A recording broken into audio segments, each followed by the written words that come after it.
Hi everyone, today in this video we're going to discuss probably one of the most important type of problems that we face with one of the things that we call as the most important thing that we tend to have, that is money.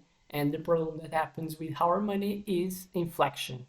Probably is something that you don't even take like that much of notice, but the reality is that the first statement of this video is that the 20 pounds that you have today, they're not have the same value as they will have in the future, and as well they didn't have the same power as they had in the past. And why that? The reality is that inflation makes our money, some specific quantity, not having the same value during time. So first of all, we have to understand what's inflation, and then so we're going to explain why inflation makes it in your money. That's why we count so much, and it's like one of the most fundamental type of arguments that comes when we want to justify the importance of investing our money to beat the 3%, 4% sometimes of the evaluation that happens one specific quantity. That's like the evaluation. I can also the lack of or the loss of power that a specific quantity has in buying things in terms of value. So first of all, we have to understand what is inflation. The definition that I could call that's the better one is the inflation is the rise in prices of goods and services over the time, reducing the value of money. So basically is that if we get like a egg, imagine that egg values today one pound. What inflation says is that the rise of the prices, or so the rise of the prices, we're saying that during the time this same egg it gonna value more in terms of quantity. And what determines what's the variation in how much so it comes in terms of the higher prices the specific good utility, in that case the egg is going to have, is going to be determined by the percentage of inflation that we have. That's something that has a variance.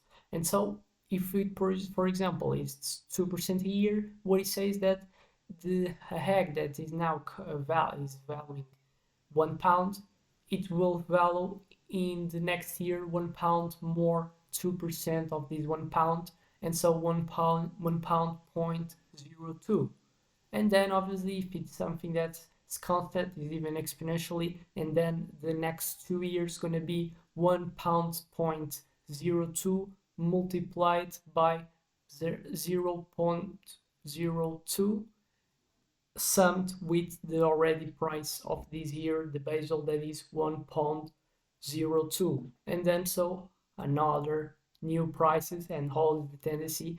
It's rare to be the opposite, that is not existing inflation, is even in the positive. There is the lack of value. It's something that's rare. Sometimes happens, but the tendency inflation is the what we see as the tendency of the behavior that happens with the prices. And so this obviously explains why the €20 that could buy 20 eggs at £1 in 2-3 years probably just already going to be able to pay just 18, 17, and the tendencies to become lower and lower and lower. But reality is that if you want to get the knowledge about how this happens, I have a video that develops why inflation happens.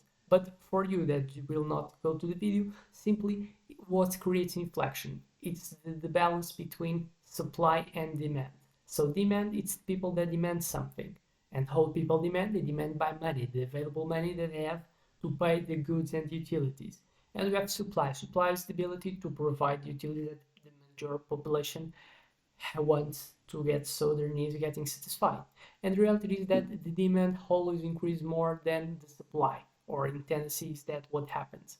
Because what? Because what increases the demand? The money that circulates. And the reality is that it's easy to create demand because it's easy to print money. But the banks, they can choose to print money, and so which more money happens, more one unity of money values, because which less scarce something has and exists, less value, so some specific unity of that type of amount is going to value because it exists more, and so you don't get and you don't praise so much.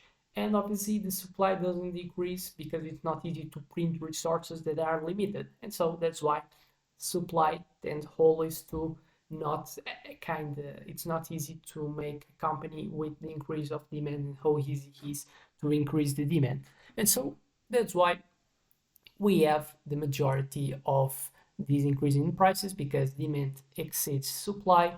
Production costs rises, pushing prices up as well, because if people want to get profit, the things as well is in their productive chain. The inflation is something that happens, for example, for a supermarket that sells a cheese, they have to buy the producers, and obviously producers they buy from and they have costs to produce and to maintain their cows. And so if it's something that increases the cost of the things that the cows need to have healthy to get cheese, obviously so it's gonna be something that is gonna increase the costs of the producers, which so they make them require more in terms of money for the supermarkets, which as well so supermarkets we're gonna have a higher prices in terms of costs, which though so they will require as well much more money to people to get so the same profit that they want to maintain. And so explain simple. It's something that I give the causes. It's something that how it's going to happen. It's much more easy so to exist inflation than the opposite. And so it's a thing that you now understand. It's something that's based. Now I expect to have convinced that this exists, is a phenomenon, which so it's easy to understand, makes you have less, it's like your money gets less valuable over the time. And so now that I've convinced you how you can make it, I can make you in how to deal with that. Now that you cannot fight, it's difficult. So how you fight? If the money has a devaluation at 3-4%, let's gonna say it, how you make you don't have so this devaluation being something that impacts you. You obviously have and work in the way that you earn money, so you become more valuable. We have education, you get formed, you know so what are things that are important to get educated on, and so makes you be valuable in work. And so people having demand from you, and so they will pay you. You'll be someone that's valuable, you're active for someone, and so helps you to gain more, and so can fight the devaluation of having always the same wage, always the same earnings over the time, which so makes you have a lack of power of purchases, which is something that you don't like. And so you have to work in increasing your revenues types of search that you have. Or other thing that you can do is having a higher ability to manage the money that you have, not working in increasing more, having the ability to manage the money that you have. Even previous to so having a good ability to manage your money, other component that's like something that as well impacts so whole money is available for you to pay the things and not suffer so with inflation is as well managing your costs. It's always something that impacts so what is the real money that you have to spend on goods. And obviously this comes with being smart. Probably people that haven't searched for increasing so their revenues, sometimes they tend to think that they have to match this increasing of revenues with so increasing of costs and start buying things that are not necessary. And so you have to understand, and I would say that you do to do even a checklist and say what you really need, and then so what comes next you should not pay too much or buying things that are not essential just because you have money that rests from your basal costs. Probably so now comes with the ability to manage your money and being something that battles the inflation that is investing, because normally we tend to talk investments as a rentability that our money has over the years. And so I don't need to work to get our money getting higher if I invest, because I can put, I will say, £1,000, and if you have the ability to put your money to invest, your money gonna value at some specific percentage. That would be the ideal, is to be higher than the inflation, or the ideal I would say that is being so much higher as possible. And obviously it comes as well with your knowledge, but I will be something that will be ideal, someone that don't wants to spend in the manager and as a management of accounts of bankings, probably invest in things that they don't have too much risk, and so they have a specific rentability that as well not being riskful is as well something that beats the inflation. And now we have some specific index funds that they historically they tend to always beat inflation, and they give like a valuation for money at 8%, 9%, which means so in comparison in 2%, your real valuation of your investment is around 6%. So your you earn the power of purchase around 6-7% if you normally do an investment of 8-9-10%. That, for example, one index fund, that's one of the most common ones, that is S&P 500.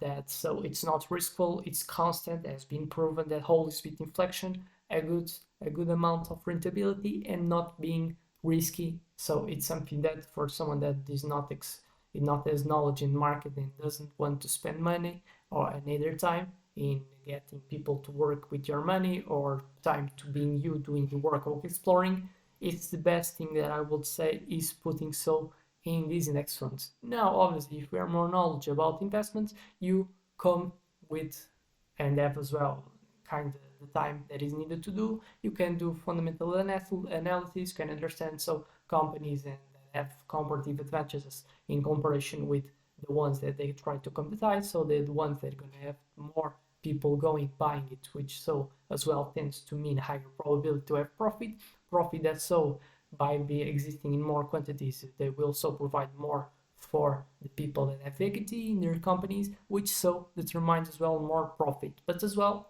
it's a trade-off between time that you will have to spend more, and obviously it comes as well by you being more time and spending more time.